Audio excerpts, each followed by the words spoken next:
Happy New Year, friends. Happy New Year.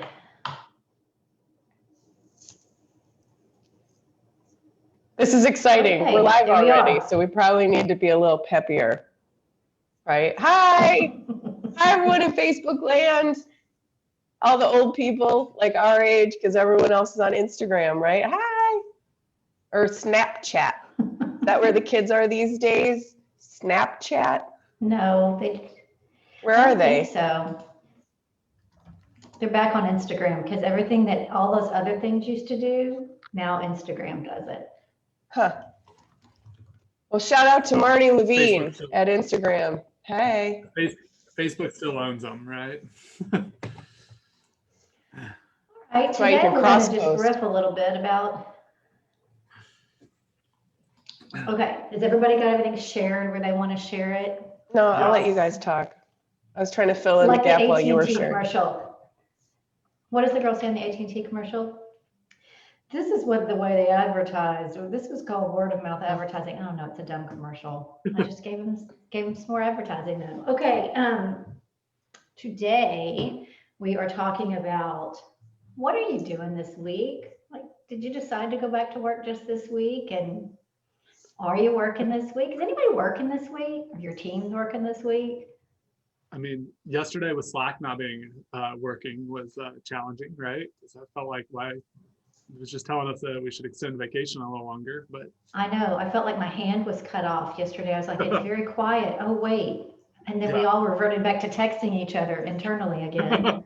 exactly what we did as well. It's like we just started texting. I'm like, that's not what we want to do internally, but it's such is life.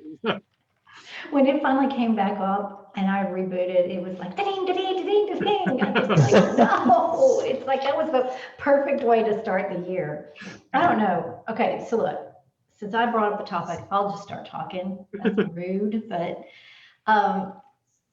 okay, so the first week of every month, I mean, we're not sprinting. We're just running at a fast clip because everything we've been working for, it all gets tied up and bundled during that first couple of weeks of the month. But the first week of January is a different beast altogether. I love this week. The first week of the month and for us in public accounting isn't as bad as when I was in industry, right? Like typically, in industry, your close cycles are really, really compressed, but that same close cycle has to happen even in public accounting, right? So we always have that little pickup. But January, it's not only are we closing out a month, we're closing out a year. We have 1099s. This year, we have the lovely impact of we need to be analyzing everything. So can businesses take PPP? Can they take ERC? What other credits do we need to be doing? Are the books adjusted right to show the impact of those things?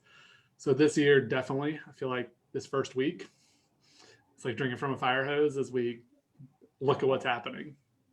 Yeah, especially those of us whose practices focus on client accounting services, because it's like January is our Super Bowl. January 31st is the Super Bowl, and this is the playoffs all month. We've worked hard to get to the playoffs. We're working through the details because the tax preparers, come February, they're like, all right, we're ready for some information from you guys. And of course, the clients, I mean, by the end of January, we're well into the new year and we're not thinking about last year anymore. I feel badly for tax preparers because they have had like no time off. So I do want to, I mean, for us, I want to make their experience a little bit better and put a little more love into it because they're still bleeding and bruised from 2020. They had no time to heal. So if we can give them a little healing, I'd like to try to do that somehow. And I think, I summed it up. What'd you say? From a tax preparer perspective, I summed it up yesterday that if someone written a horror story for accountants, they wouldn't have made it this bad. Years ago when I did not want to be an accountant, my dad said, you will always be able to have a job. Everybody needs an accountant.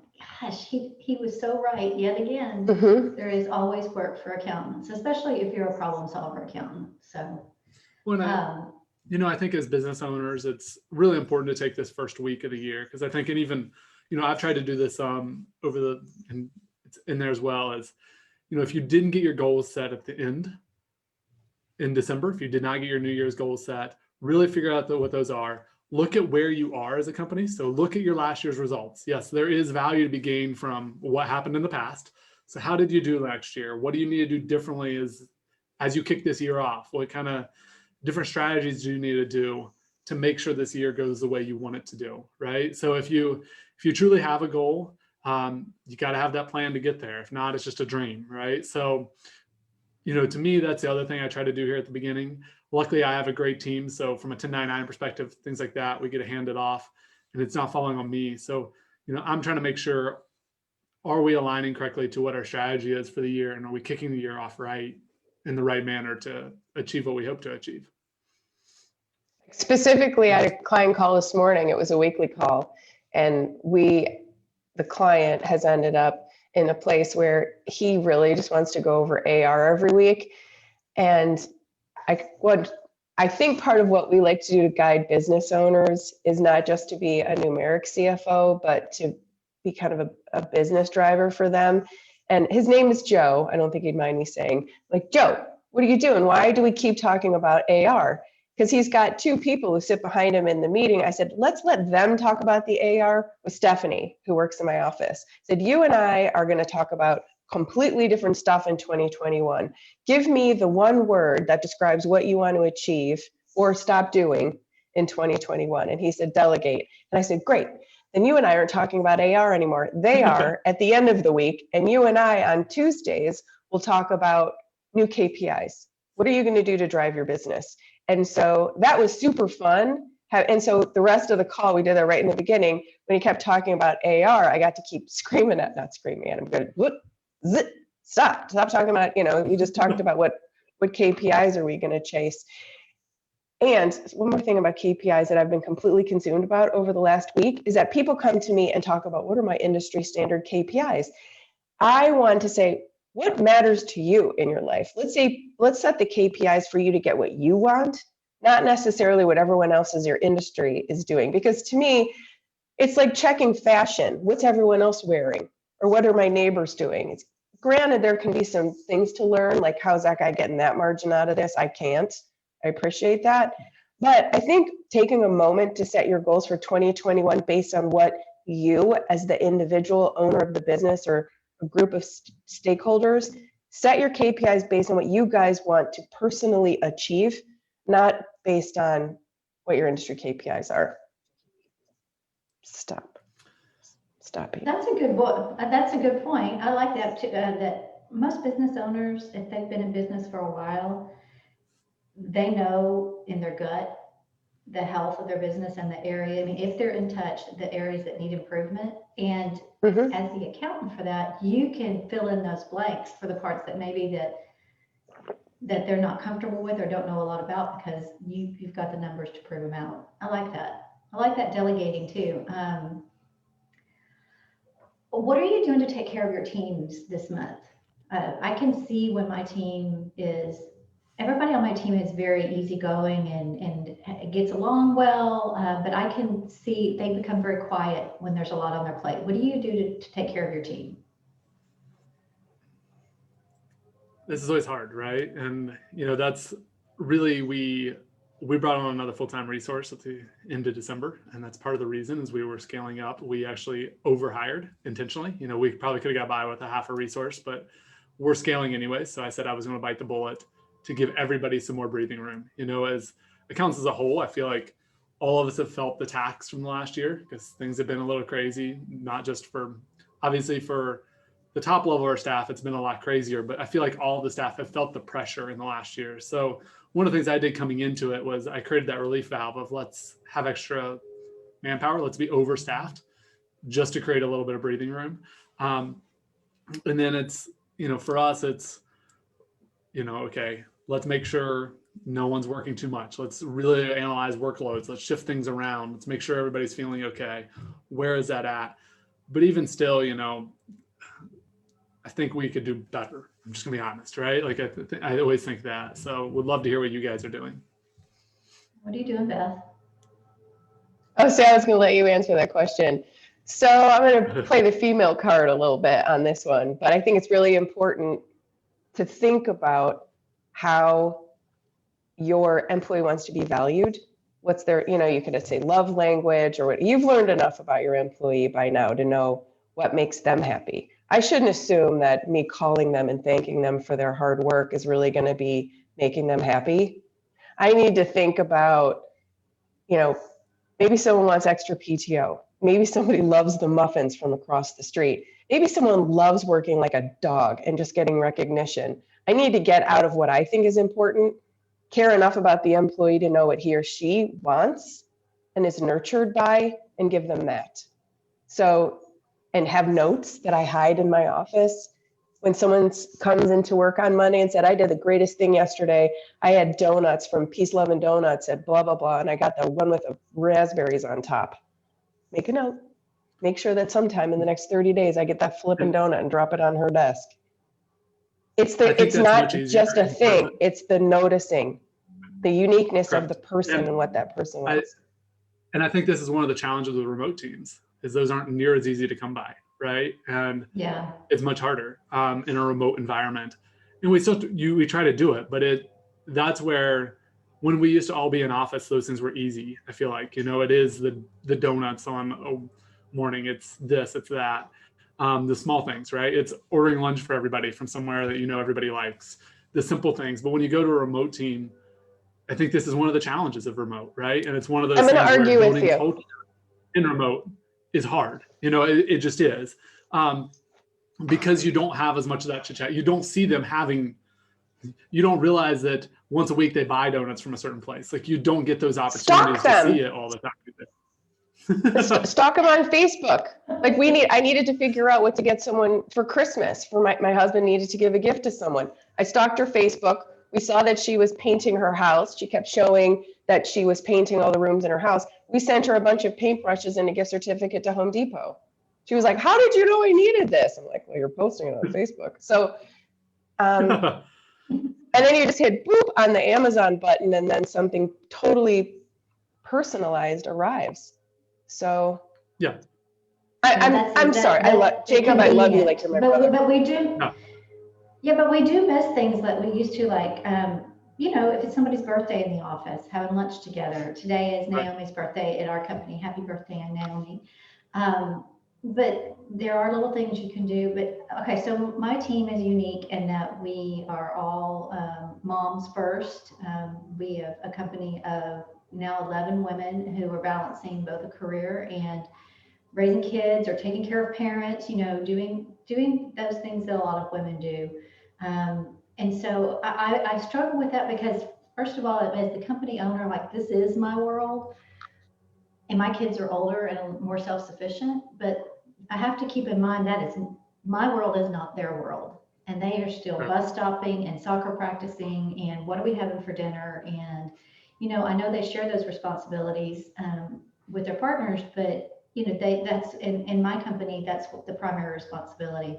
So I look for unique ways and just say that I appreciate them all so much and just thank you all the time. Because it's a lot to juggle everything. It really is. So sweet. Yeah, and I think the interesting thing is, Beth, as you get a younger staff, you'll find they're not on Facebook. Oh, shockingly enough. That's true. That's true. I better just hire people who are on Facebook. Okay, I have this idea. Right? And it's an interesting thing. It's like, no, you don't have that ability to just go stalk them. So it is truly building that culture and pulling it out and structuring time in team meetings to find those things, but it's not quite as easy as it was in an office environment at all, right? So what do you tell me to do? I think the important piece is you have to be intentional about it and you have to make it a priority to find those things out, right? Okay. What's that mean? I want to talk next. Yep. That means I want to talk next. Go for it. Okay, so I have it's a modern idea, and I want to know if you've heard of it and if you've heard of it working. So somebody said that a couple of days a week, they will open up a Zoom room, kind of like, people just do Zoom happy hours, but during the workday, open up a Zoom room. And if you're working, jump in and kind of work together, even though you're not working on the same thing, but just kind of be together. Yeah. Do you think that that's helpful, or do you think it's distracting? So I've done it before, not with our own team, but with other, even some other accountants. We've definitely done it before. It can be both. It depends on what you're working on, right? If you're working on something that takes a lot of concentration, just like in the office, you want to go shut the door and not have any interruptions. But if you're working on something that's not quite, Well, as if you're just taxing, posting payroll, just, right. open a Yeah. chat and. Yeah. Yep. Just kidding. But it's true, but Yeah. if you're researching the new bill, okay, yeah, you probably don't want someone chatting the whole time. But if you're doing a reconciliation report, that's pretty easy. Okay. Yeah, it's great, right? So I think there's definitely a place for it. And I think it brings up a lot more casual conversation and lets you learn a lot more. Definitely can be a little awkward starting out. Okay. You know what I love though? There was a time, I'd say 8 months ago, where I was working really late at night, and there is a person, I don't know if the display, but this fellow right here, we were just working together because I was up late, he was up late working.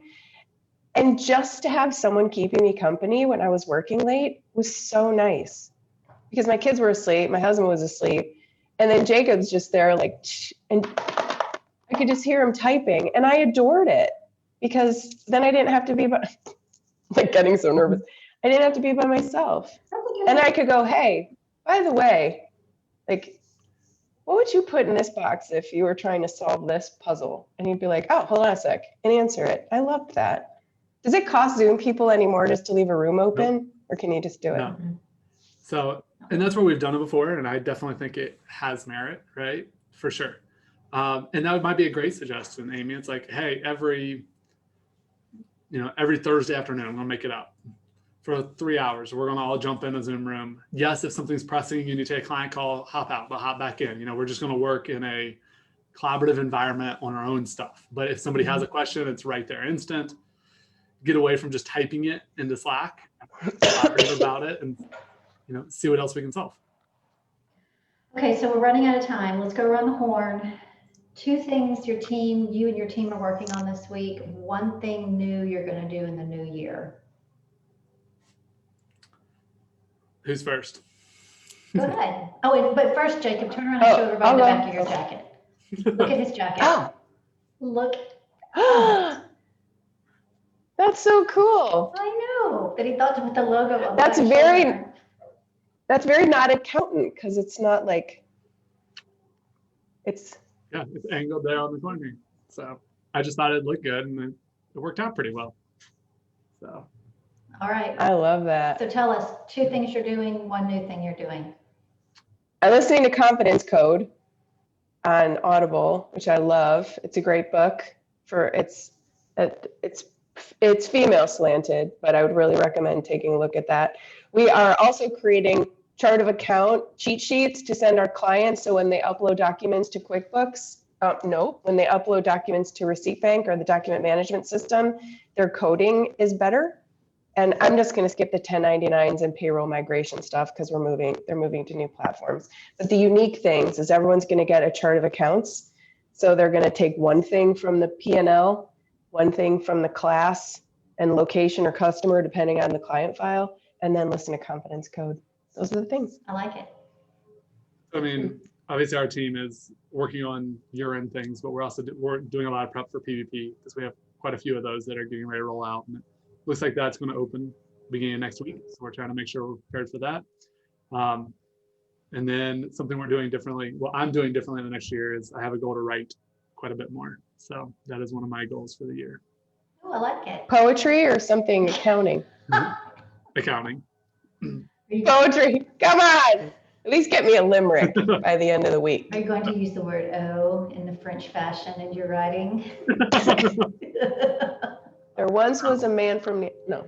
I mean, I've done some writing, but I need to get more consistent about it, right? And I enjoy writing when I do it. So when you're so stinking smart, you need to share what's in your brain. I think that's a good plan. Yes. Okay, so this week we are doing weekly, closes, reconciliations, all that kind of stuff. We're doing 1 last spot check on 1099 requirements. And then something new we're going to do this year, which I'm excited about because I'm a tech head, is we're taking 1 day a month, blocking off time to go back and revisit the way that we do things workflow for clients with a piece of technology and see if it can be updated. So that's what we're doing. Love it. All right. I told my team this morning, I'm going to tell you the same. January is a steady jog. It is not a sprint. We will get to the Super Bowl. We're guaranteed a spot in the playoffs. We're going to just take it one day at a time. Yeah, and that's the same message we tell our team, especially because we go right into tax season, right? So it cannot be a sprint for our team because it's 4 months, right? And if we're lucky this year, 4 months if we're lucky. So it might be a marathon, but go out and pace yourself and tackle the year. All right. Always good to see you guys. Go Browns. Yeah.